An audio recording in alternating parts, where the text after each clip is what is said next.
Hoy es el 6 de agosto. Muy buenos días a todos. Bienvenidos al DAB Español. Diariamente en audio, la Biblia. Siempre en comunidad, todos los días del año. Yo me llamo Roberto y esta semana estamos leyendo de la versión Palabra de Dios para Todos.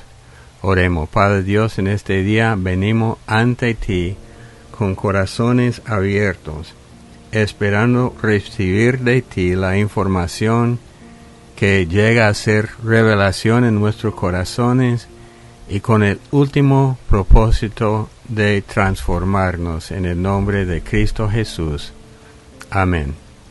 Siguiendo en el libro de Esdras, capítulo 3 y 4. Así que hacia el 7º mes, cuando los israelitas ya estaban establecidos en sus pueblos de origen, todos unidos se reunieron en Jerusalén. Entonces Jesúa, hijo de Josadac, y los sacerdotes que estaban con él, junto con Zorobabel, hijo de Salatiel, y la gente que lo acompañaba, comenzaron la construcción del altar del Dios de Israel, para poder ofrecer sacrificio ante él, tal como dice en la ley de Moisés, hombre de Dios.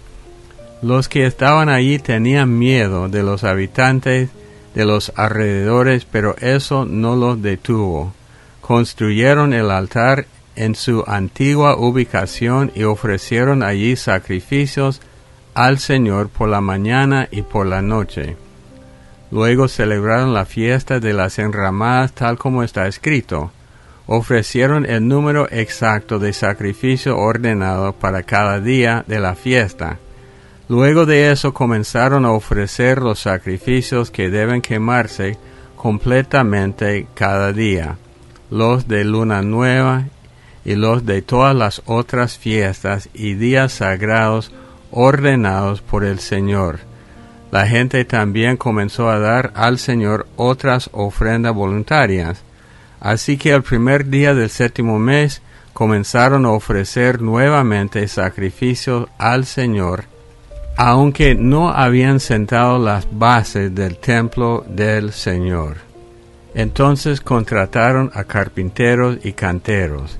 A los de Tiro y de Sidón les dieron comida, vino y aceite de oliva como pago por traer troncos de cedro en embarcaciones desde el Líbano hasta el pueblo costero de Jope. Ciro, el rey de Persia, les había dado permiso para hacer todo eso. Así que en el 2º mes del 2º año después de su llegada al templo en Jerusalén, Zorobabel, hijo de Salatiel, y Jesúa, hijo de Josadac, comenzaron a trabajar junto con sus hermanos, los sacerdotes, los levitas y todos los que regresaron a Jerusalén después de su cautiverio. Nombraron a jóvenes levitas mayores de 20 años para que fueran los líderes en la reconstrucción del templo del Señor.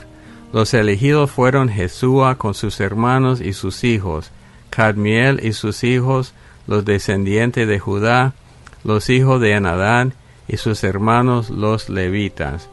Cuando los constructores terminaron de sentar las bases para el templo del Señor, los sacerdotes se colocaron sus vestidos sagrados y tomaron sus trompetas.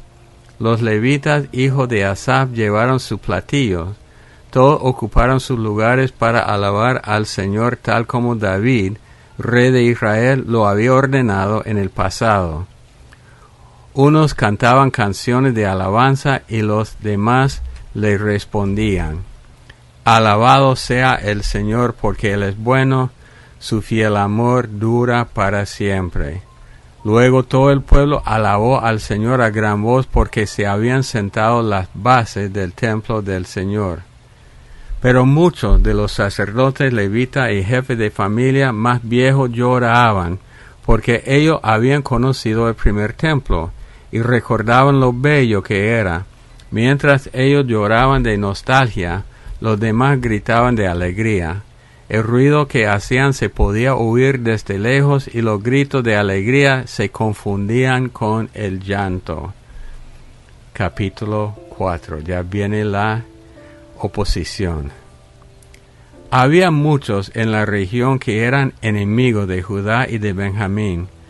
Cuando se enteraron de que los que habían vuelto del exilio estaban reconstruyendo el templo para el Señor Dios de Israel, fueron a hablar con Zorobabel y los jefes de familia y le dijeron: déjenos ayudarles a construir el templo, porque al igual que ustedes, también nosotros oramos al mismo Dios.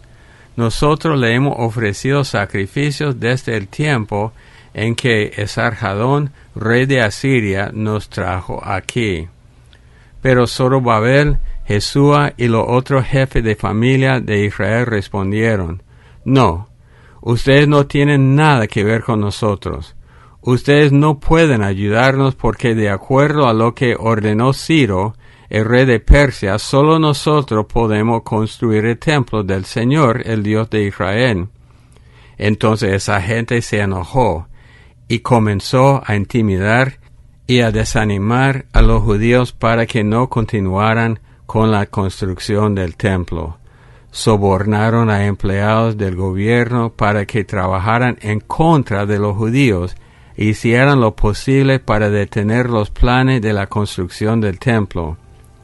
Esta oposición siguió durante todo el tiempo que Ciro fue rey de Persia hasta que Darío se convirtió en el nuevo rey. En el año en que Jerjes subió al trono de Persia, los enemigos de los judíos le escribieron una carta al rey acusando a todos los judíos de Jerusalén y Judá. Más tarde, cuando Artajerjes se convirtió en el nuevo rey de Persia, Bislán, Mitrídates, Tabel y otros de ellos escribieron otra carta quejándose de los judíos. La carta estaba escrita en arameo y traducida. Rehún, el oficial a cargo, y Simsai, el secretario, escribieron una carta al rey Artajerjes en contra de la gente de Jerusalén. Así decía la carta: esta carta es de parte de Rehún, el oficial a cargo, Simsai, el secretario, los jueces, los altos funcionarios de Trípoli, Persia, de Erech, de Babilonia, del pueblo elamita de Susa, y de toda la demás gente que el grandioso y poderoso Asurbanipal trasladó a la ciudad de Samaria y a otros lugares de la región que está al occidente del río Éufrates.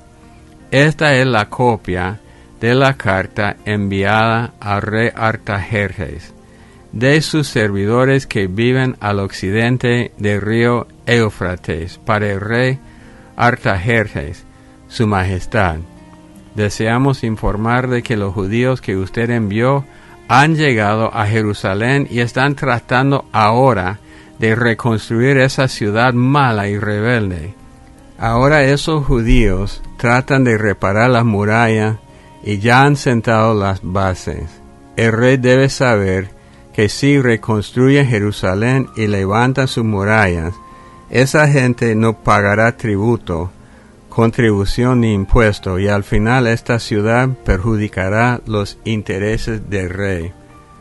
Tenemos una responsabilidad con el rey y no queremos que sucedan esas cosas. Por eso le enviamos esta carta para informarle al rey lo que sucede. Sugerimos a su majestad que se investiguen los archivos de los reyes que gobernaron antes que usted, para que compruebe que Jerusalén es una ciudad rebelde. Le ha causado mucho problema a otros reyes y naciones. En esta ciudad se han dado muchas rebeliones desde hace mucho tiempo, por eso fue destruida. Nosotros le hacemos saber que si se reconstruye esa ciudad y sus murallas, usted perderá el control del área al occidente del río Éufrates. Entonces el rey Artajerjes envió esta respuesta a Rehún, el oficial a cargo, Simsai, el secretario, y a toda la gente que vive con ellos en Samaria y en otros lugares al occidente del río Éufrates. Saludos. La carta que nos enviaron ha sido leída y traducida en mi presencia. di la orden de buscar los archivos de los reyes anteriores a mí, y hemos encontrado que Jerusalén tiene una larga historia de rebelión contra los reyes. Jerusalén ha sido un lugar en el que las rebeliones y las revueltas se han dado con frecuencia. Pero hubo también en Jerusalén reyes poderosos que controlaron a Jerusalén y a toda la provincia al occidente del río Éufrates. A ellos se les pagaban tributos, impuestos y rentas. Así que autorizo que se escriba un decreto para que los judíos detengan la reconstrucción de Jerusalén hasta nueva orden. Sean muy cuidadosos con ese asunto para que el problema no pase a mayores. No quiero que los intereses reales salgan perjudicados. Una copia de la carta que envió el rey Artajerjes fue leída ante Rehún, Sinsai, el secretario, y la gente que los acompañaba. Inmediatamente ellos se la comunicaron a los judíos en Jerusalén y por la fuerza los obligaron a detener la construcción. El trabajo en el templo de Dios en Jerusalén se suspendió y no se reinició sino hasta el segundo año del reinado de Darío en Persia. 1 Corintios 2, 6 hasta el 3, 4. Ahora bien, es cierto que enseñamos sabiduría entre los que son maduros, pero la sabiduría que compartimos no viene de este mundo, ni de los que lo gobiernan, quienes están perdiendo todo su poder. Lo que enseñamos es la sabiduría secreta de Dios, que ha estado oculta desde el comienzo del mundo. El propósito de Dios es usar esta sabiduría para nuestra gloria, y ninguno de los gobernantes de este mundo la entiende. Si la hubieran conocido, no habrían crucificado al glorioso Señor. Pero así está escrito: ningún ojo ha visto, ningún oído ha escuchado, y nadie ha imaginado lo que Dios tiene preparado para aquellos que lo aman. Pero Dios nos ha mostrado eso por medio del Espíritu, porque el Espíritu lo sabe todo, incluso los secretos más profundos de Dios. Nadie puede saber los pensamientos de los demás. El único que sabe los pensamientos de alguien es el Espíritu que está dentro de él. Igualmente nadie sabe los pensamientos de Dios sino el Espíritu de Dios. Nosotros no hemos recibido el Espíritu del mundo, sino el Espíritu que viene de Dios, para poder entender lo que Dios nos ha dado. Cuando hablamos de eso, no usamos las palabras que nos enseña la sabiduría humana, sino las que nos enseña el Espíritu. Usamos palabras espirituales para explicar lo espiritual. El que no es espiritual no acepta lo que viene del Espíritu de Dios porque le parece una tontería. No puede entenderlo porque eso tiene que juzgarse espiritualmente. En cambio, el que es espiritual puede juzgarlo todo, pero a él nadie lo puede juzgar, pues así está escrito: ¿quién conoce la mente del Señor? ¿Quién puede darle consejo? Pero nosotros tenemos la mentalidad de Cristo. Capítulo 3. Hermanos, antes no les podía hablar como a gente espiritual, sino como a los que todavía no han crecido espiritualmente, es decir, como a bebés en Cristo. Las enseñanzas que les di fueron como leche, porque todavía no podían comer nada sólido, y aún no están listos para comerlo, pues todavía no siguen al Espíritu. Aún hay envidias y pelea entre ustedes. ¿No demuestra eso que todavía no han crecido espiritualmente y que actúan como cualquier otro del mundo? Cuando uno de ustedes dice yo sigo a Pablo y otro dice yo sigo a Apolos, actúan como la gente del mundo. Salmo 28. Todo el Salmo. Señor, tú eres mi roca, canción de David. Señor, tú eres mi roca, a ti te pido ayuda, no te me hagas el sordo. Es que si callas, yo seré como el resto de los que han muerto y han bajado al sepulcro. Elevo mis manos hacia tu templo santo. Escúchame cuando te llamo. Ten compasión de mí. No me castigues como a pecador, como a quien hace maldad, como a quien habla de paz con sus semejantes mientras planea hacerles mal. A ellos dales el castigo que se merecen. Castígalos devolviéndoles el mal que planea hacer a otros. Hazle lo que le han hecho a otros. Dale el castigo que se merecen. El Señor los destruirá y no les dará otra oportunidad, porque ellos ni siquiera tratan de entender todas sus obras maravillosas. Bendito sea el Señor, porque ha respondido a mis súplicas. El Señor me da fortaleza y es mi escudo. Mi corazón está dichoso porque Él me ayudó y ahora lo alabo con mis canciones. El Señor le da fortaleza a su pueblo y protege a su rey elegido.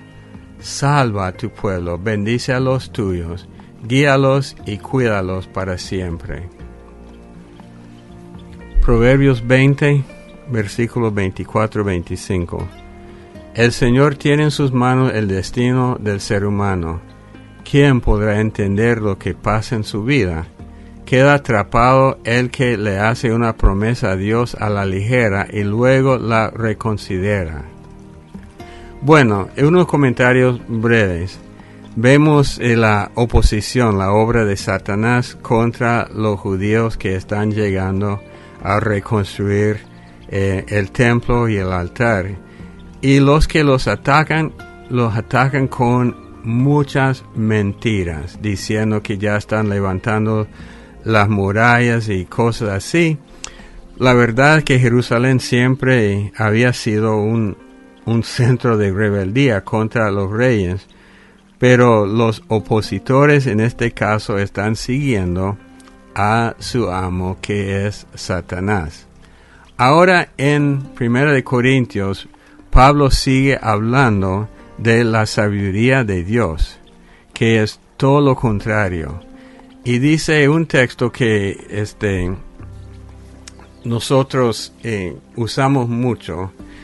Dice que nadie puede saber los pensamientos de los demás. El único que sabe los pensamientos de alguien es el espíritu que está dentro de él. Igualmente nadie sabe los pensamientos de Dios sino el espíritu de Dios, y nosotros hemos recibido este espíritu. Dice 14, el que no es espiritual. Otra versión dice el hombre natural. No acepta lo que viene del espíritu de Dios. Realmente ni puede entender porque le parece una tontería. No puede entenderlo porque tiene que juzgarse espiritualmente. Y después le da el consejo de no tratar de usar la sabiduría humana para convencer a la gente de verdades espirituales. Lamentablemente muchas veces los predicadores tratan de usar sabiduría humana para convencer a la gente a recibir a Cristo. Y la verdad es que no se convence por palabra de sabiduría humana, tiene que ser el Espíritu de Dios. Entonces, ¿qué es lo que nos toca a nosotros? Compartir el Evangelio tal como es, porque Pablo dice en Romanos 1 que es el poder de Dios. Y el Espíritu tiene que hacer el trabajo dentro de la persona. Hermanos, no podemos tratar de usar la sabiduría humana o tratar de atraer a la gente con palabras suaves, con palabras sabias según el mundo, porque el resultado no es la conversión a Cristo, no es una persona nueva, solamente una persona más que ha sido vacunada contra el Evangelio verdadero. Que tengamos cuidado. Padre Dios, en este día te damos gracias por el poder del Evangelio, que nosotros podemos testificar solo del Evangelio de Dios sin agregar nada. Bueno, podemos poner el Evangelio en el contexto de la gente, pero no cambiarlo para atraer a la persona con sabiduría humana. Nosotros te damos la gracia. A ti sea todo el poder y la honra por los siglos de los siglos. Amén. Los mismos problemas de ayer son los problemas de hoy. Entonces, que estemos alertas.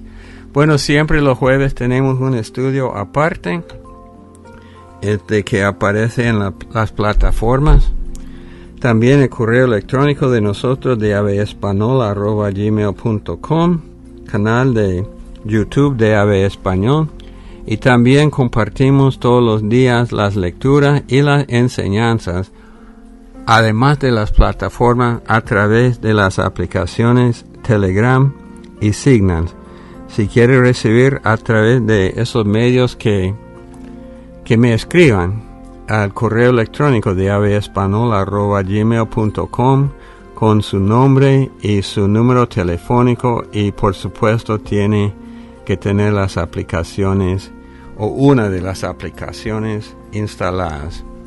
Siempre un placer para mí poder compartir con ustedes. Los amamos mucho, que Dios los bendiga y hasta el día de mañana.